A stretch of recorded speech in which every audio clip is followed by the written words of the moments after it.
हम लोगों ने कल योग एवं स्वास्थ्य आरंभ किया। योग एवं स्वास्थ्य, इसके अंतर्गत हमने स्वास्थ्य की परिभाषा पढ़ी थी। तो जो सबसे पहला हमारे अंतर्गत है वो है WHO के अनुसार, वर्ल्ड हेल्थ ऑर्गेनाइजेशन। ठीक है, विश्व स्वास्थ्य संगठन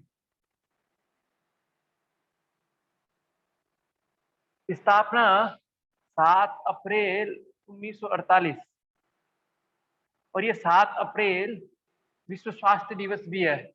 विश्व स्वास्थ्य दिवस। तो WHO के अनुसार हेल्थ की परिभाषा क्या है? तो WHO कहता है state of complete.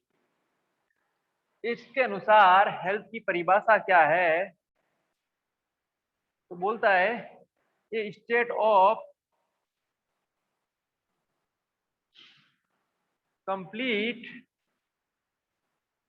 Physical, mental, social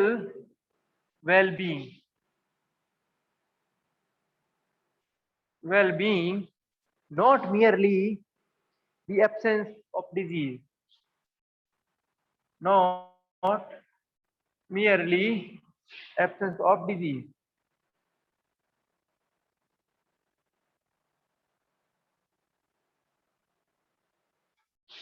तो स्वास्थ्य को परिभाषित करके WHO कहता है ऐसी पूर्ण अवस्था जिसमें शरीर, मन और समाज की पूर्णता, अर्थात ऐसी अवस्था जिसमें शारीरिक रूप से, मानसिक रूप से, सामाजिक रूप से व्यक्ति पूर्णता को रहे, व्यक्ति आरोग्यता, इन रूप से आरोग्य रहे, ना कि रोगों का अभाव। ना कि स्वास्थ्य केवल मात्र रोग का अभाव नहीं है, बल्कि शारीरिक रूप से, मानसिक रूप से, सामाजिक रूप से पूर्ण स्वस्थता ही हेल्थ है, स्वास्थ्य है। ये 1948 के जब बना तब ये परिभाषा थी। वर्तमान में 2 दशक पहले एक और शब्द जुड़ गया यहाँ,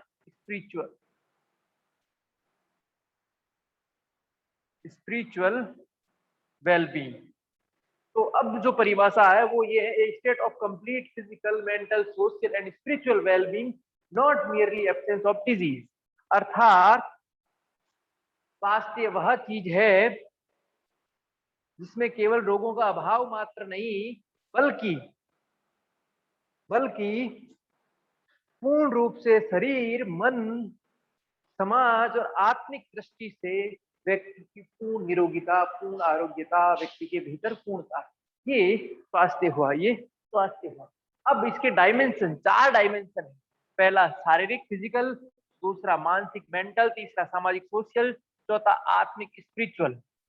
इसको आत्मिक या आध्यात्मिक कह सकते हैं। ये 4 इसके डायमेंशन है। शारीरिक, मानसिक, सामाजिक और आध्यात्मिक। ये शरीर से संबंधित है। इसके अंतर्गत 3 चीजें हैं। पहला व्यायाम, एक्सरसाइज, दूसरा पोषण, संतुलित पोषण, और तीसरा विश्राम, प्रॉपर रेस्ट। ये 3 चीज आ जाती है। ये 3 चीज इस शारीरिक के अंतर्गत आ जाती है। शारीरिक स्वास्थ्य अर्थात जिसमें व्यक्ति उचित रूप से, सही प्रकार से शारीरिक श्रम कर रहा हो, नित्य डेली तो क्या कर रहा हो, एक्सरसाइज कर रहा हो। इसके साथ साथ, एक्सरसाइज के साथ साथ वो डेली बैलेंस डाइट ले रहा हो, समय पर उसको भोजन मिल रहा है और अच्छा भोजन, पोषण वाला, और तीसरा डेली प्रॉपर रेस्ट ले रहा हो, तो वो शारीरिक रूप से स्वस्थ है। ये शारीरिक आयाम है। दूसरा मानसिक आयाम, तो मेंटल डिसऑर्डर का जो नहीं होना मानसिक स्वास्थ्य नहीं है। मानसिक स्वास्थ्य क्या है?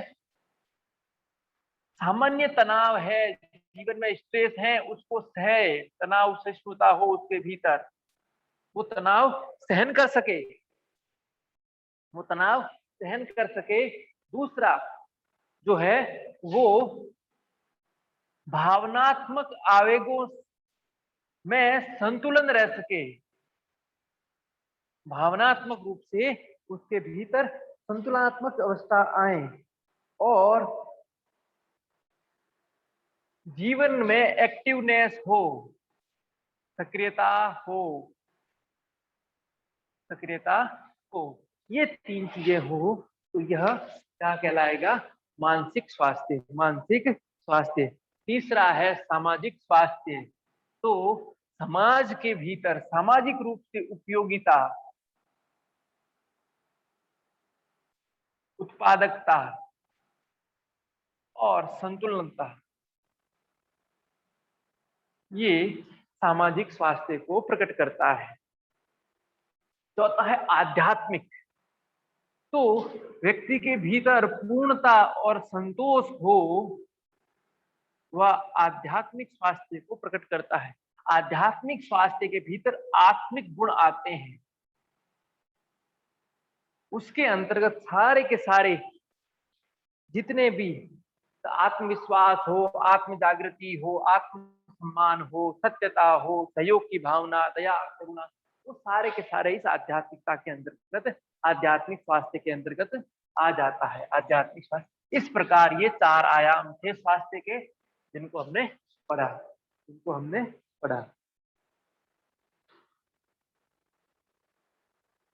अब जो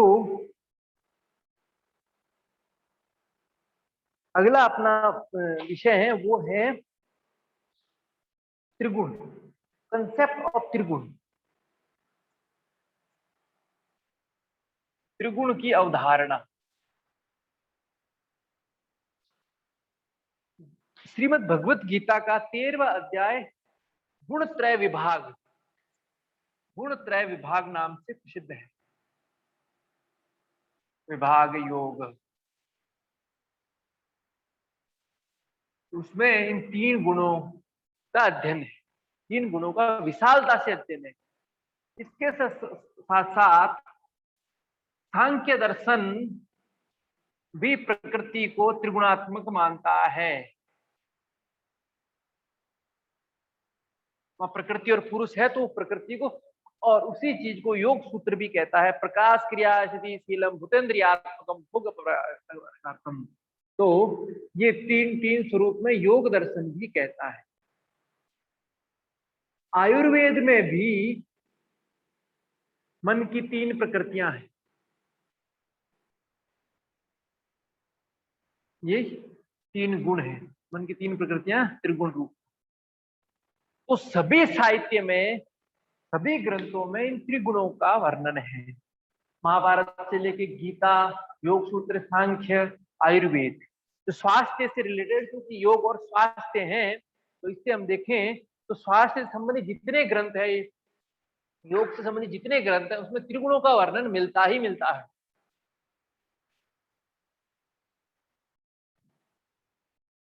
योग सूत्र में जो चित्त की 5 भूमियां हैं, चित्त भूमि, वो 5 भूमि इन त्रिगुणों पर ही आधारित है। व्यास जी ने उसी आधार पर विकसित किया। तो ये त्रिगुण का कंसेप्ट है। ये तीन गुण हैं, सत, रज और तम। ये तीन गुण है, सतोगुण, रजोगुण, तमोगुण। सत, रजस, तमस। सत, रजस, तमस। तो ये त्रिगुण प्रकाश क्रिया स्थिति, ठीक है।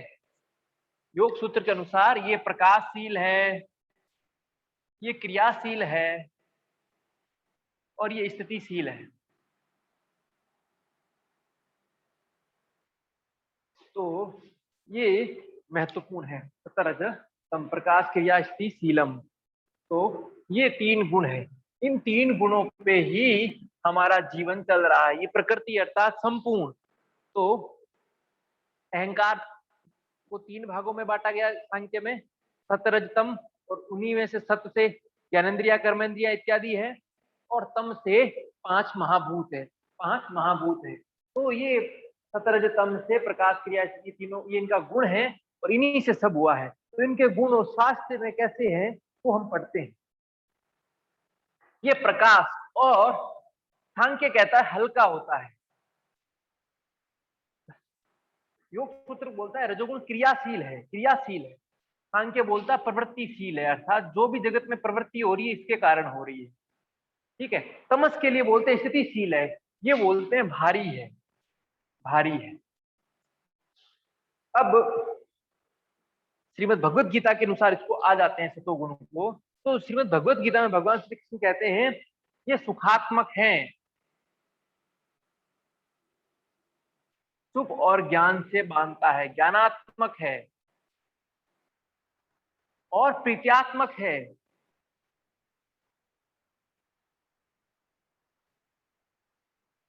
ठीक है। सुख ज्ञान और प्रेम इसका गुण है। सतोगुण का जो प्रभाव है सुख ज्ञान और प्रेम। जो रजोगुण है वो दुख लोभ, दुख लोभ और क्रियापरक, ये प्रीति कारक है, प्रेम कारक है, ये प्रेम कारक है और ये क्रिया कारक है, इसमें क्रियाशीलता रहती है। और जो तमस है वो मोह युक्त है, अज्ञान युक्त है, मोह और अज्ञान। तो सतोगुण प्रकाशशील है, रजस क्रियाशील है और तमस स्थितिशील है योग सूत्र के अनुसार। सांख्य कहता है सतगुण हल्का होता है, रजोगुण प्रवृत्ति वाला होता है, तमोगुण भारी होता है, भारी होता है। और ये सुखात्मक है, ज्ञानात्मक है, प्रेम कारक है सतोगुण, ये गीता के अनुरूप। ठीक है। रजोगुण दुख और लोभ का कारण है, क्रियाशील है, क्रिया कारक है, वो मोह और अज्ञान। अब आयुर्वेद के अनुसार चरक संहिता और सुश्रुत संहिता शरीर के 3 दोष मानती है, शरीर के 3 दोष, और मन के 2 दोष मानती है, 2 दोष। तो शरीर के 3 दोष हमें पता है, वात पित्त कफ, वात पित्त कफ। और मन के 2 दोष रजोगुण और तमोगुण।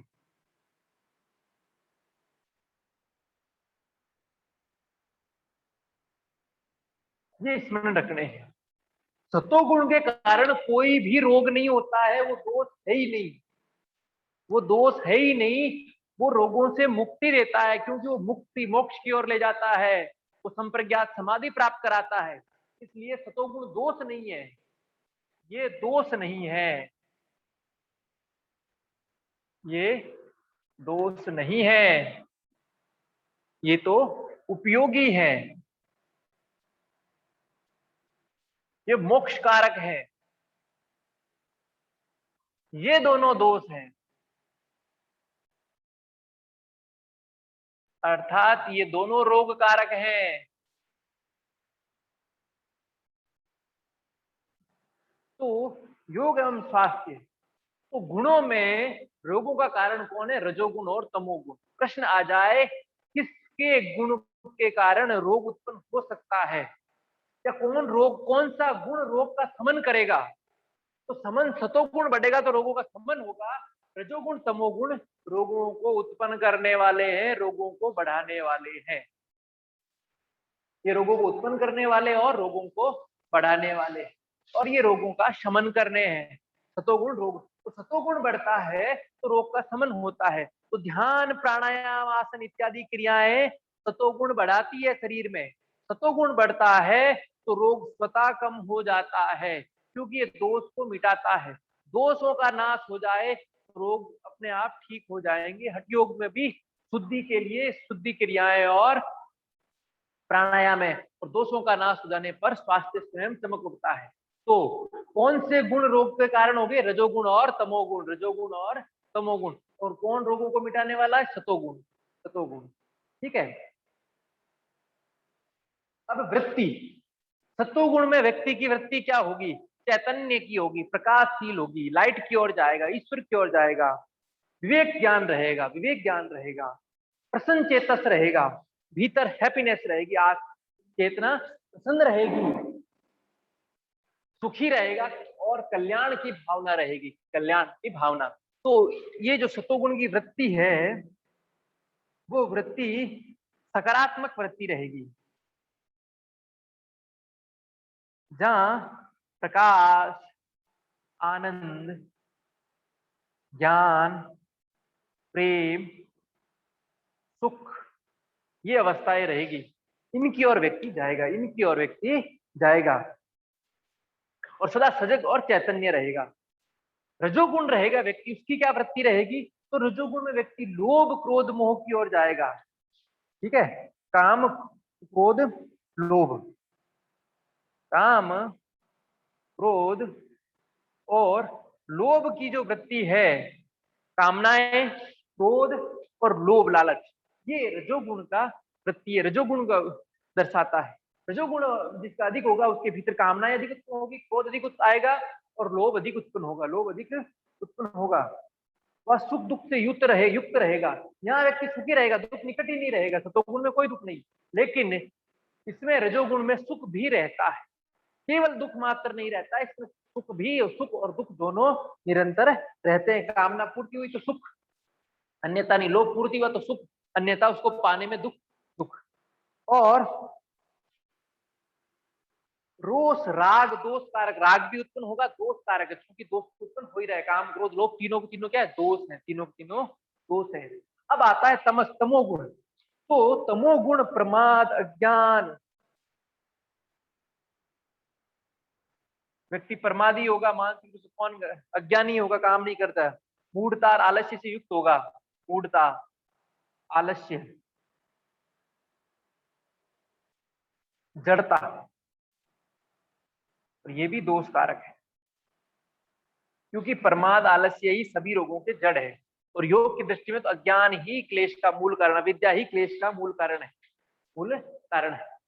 तो इस प्रकार ये दोनों दोष कारक है। काम, क्रोध, लोभ है इसमें, इसमें मोह, अज्ञान, मूढ़ता, जड़ता, प्रमाद, आलस्य, प्रमाद, आलस्य, तो इसमें तो और भारी दोष है, और भारी दोष है, इसलिए और रोग कारक है। तो ये तमोगुण की वृत्ति, तमोगुण व्यक्ति प्रमाद होगा, अर्थात मानसिक रूप से काम करने का मन नहीं करे, कुछ नहीं करेगा, दीर्घ सुस्ती हो जाएगा, थोड़ा ना बाद में करेंगे। आलस्य, शरीर में शक्ति है लेकिन काम करी, शरीर में शक्ति नहीं, काम करने की इच्छा लेकिन शरीर में शक्ति नहीं, शरीर में, तो रोगी व्यक्ति ही आलस्य होता है, आलसी होता है। वो अर्थात ज्ञान नहीं होना, ज्ञान नहीं हो, मति का भ्रम होना, मति का भ्रम, मूढ़ता, जड़ता, ठीक है, मूढ़ता और जड़ता, कहीं भी पड़े रहना, कुछ भी करना, इस तरह बहुत अधिक क्रोध आ जाना, नहीं तो पड़े रहना, कुछ अच्छे कामों में प्रवृत्ति नहीं होना, ये सब के सब तमोगुण की वृत्ति है, तमोगुण की वृत्ति है।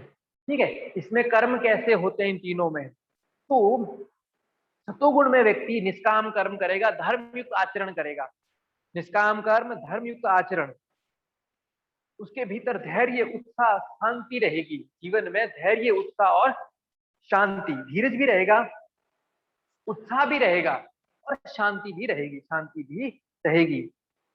रजोगुण में आसक्तिपूर्ण और स्वार्थपूर्ण कर्म करेगा, जिससे उसको आसक्ति हो और स्वार्थ हो, ये कर्म करेगा, स्वार्थपूर्ण और आसक्तिपूर्ण कर्म करेगा। लोभ क्रोध युक्त आचरण रहेगा, आचरण लोभ और क्रोध युक्त रहेगा, लोभ क्रोध युक्त आचरण रहेगा। यहाँ धर्मपूर्ण आचरण था, या धर्म अधर्म दोनों था, ठीक है। और यहाँ पुण्य जीवन था, पुण्य से भी रही ऊपर जीवन था, पुण्य जीवन था। यहाँ पाप पुण्य मिश्रित जीवन रहेगा, पाप पुण्य मिश्रित जीवन रहेगा। अब आते हैं तमोगुण में, अज्ञान युक्त कर्म करेगा, मोह युक्त कर्म करेगा, ठीक है, उसको उस ज्ञान कर्म का कोई मतलब नहीं है, ठीक है, अज्ञान युक्त कर्म रहेगा, मोह युक्त रहेगा, अपने शरीर से अभिमान, घमंड, अरे मेरा ये सब, उस हिसाब से कर्म करेगा, और पापपूर्ण आचरण रहेगा। यहाँ लोभ क्रोध युक्त आचरण था, यहाँ पापपूर्ण, पूरा का पूरा आचरण ही पापपूर्ण रहेगा, पापपूर्ण आचरण, दूसरों को हिंसा करना, मारना, ठीक है, पड़े रहना, शराब का सेवन करना, ये सब रहेगा। अब इनमें गुण, तो सतोगुणी व्यक्ति के भीतर श्रद्धा, तप, त्याग, अनासक्ति, परोपकार, क्षमता, सुचिता, ये सब अच्छे गुण रहेंगे। रजोगुण में अच्छे और बुरे दोनों रहेंगे, परिश्रम करेगा, बहुत मेहनती होगा, दान देगा, भोग विलासी होगा, खूब भोग, अहंकार होगा, लोभ होगा, राग द्वेष होगा, ये सब रजोगुण में है। और तमोगुण में धूर्तता होगी, दूसरों को लूटने का प्रयास करेगा, हिंसा करेगा, मूढ़ता में पड़ा रहेगा, स्थूलता रहेगी, उठ नहीं पाएगा, शरीर भारी रहेगा, जीवन में अशुद्धि रहेगी, घमंड अहंकार रहेगा। गीता के अनुसार फल सत्र तम तीनों के फल है। तो भगवत गीता कहती है कि सुख, विवेक, ज्ञान, भक्ति, आनंद, प्रेम, सेवा, ये सतोगुण के फल है। सतोगुण के फल क्या है? सुख है, आनंद है, ज्ञान है, ठीक है, ये इसके हैं। और रजोगुण के फल बोल रहे हैं सुख दुख दोनों, लाभ हानि दोनों, कर्मशीलता, कामना, ये सब इसके लाभ है, किसके? रजोगुण के। और तमोगुण के क्या है? फल दुख, अज्ञान, आलस्य, मोह। तमोगुण हमेशा दुख में ही ले जाएगा, अज्ञान में ही ले जाएगा। ये इस तमोगुण के फल है, इस तमोगुण के फल है। इस प्रकार ये इनके फल हो गए, ये इनके फल हो गए। अब प्रश्न इसमें आएगा, आप कर लोगे सतरजतम, क्योंकि श्रीमद् भगवत गीता में भी है, योग सूत्र में भी है, सांख्य का थोड़ा सा है। अब इनकी संख्या आयुर्वेद के अनुसार इन तीनों की संख्याएं हैं। तो प्रश्न आ चुका है, 17 त्रिगुणों की कुल संख्या कितनी है? कुल संख्या का प्रश्न आ चुका है। तो चरक संहिता और सुश्रुत संहिता के अनुसार सतोगुण 7 प्रकार का होता है, रजोगुण 6 प्रकार का होता है और तमोगुण 3 प्रकार का होता है। इसलिए ये त्रिगुण 16 प्रकार के हैं। त्रिगुण कितने प्रकार के? कुल 16। ये प्रश्न आ चुका है। त्रिगुण 16 प्रकार के हैं और दोष 3 प्रकार के हैं। त्रिदोष करके करेंगे तो एक ही होगा, 17 वात कफ, ये 3 ही प्रकार के त्रिदोष, ठीक है। लेकिन त्रिगुण कितने प्रकार के? 16। सतोगुण का यदि प्रश्न आ जाए कितने प्रकार का है? 7, रजोगुण 6 और तमोगुण 3। यह प्रश्न आ चुका है 16 कुल तो, लेकिन 7, 6, 3 ये आया नहीं है, तो आ सकता है। इनके गुण तो रखना ही रखना है स्मरण, वो तो ऐसे ही रह जाएंगे, लेकिन महत्वपूर्ण है इनकी संख्या। इनकी संख्या ये आयुर्वेद के अनुसार है, ये आयुर्वेद के अनुसार है, ठीक है। तो 7 सतोगुण में ब्रह्म सत्व, ऋषि सत्व, जिसको आर्ष सत्व भी कहते हैं, इंद्र सत्व, यम सत्व, वरुण सत्व, कुबेर सत्व और गंधर्व सत्व, ये 7 सतोगुण के 7 प्रकार हैं। ब्रह्म, ऋषि, इंद्र, यम, वरुण, कुबेर, गंधर्व, देखोगे तो देवताओं के, ऋषियों के नाम पे है, ठीक है। दूसरा रजोगुण 6 प्रकार का है। असुर, राक्षस, पिशाच, सर्प, प्रेत, शकुनी, ये 6 प्रकार का है। और तमस 3 प्रकार का, पशु, मत्स्य, वनस्पति, पशु, मत्स्य, मछली और वनस्पति। तो इस प्रकार ये 17 त्रिगुणों के हमने कंसेप्ट पढ़ा, त्रिगुणों का कंसेप्ट पढ़ा। ये त्रिगुण है जो हमारे जीवन को प्रभावित करते हैं, हमारे जीवन को प्रभावित करते हैं।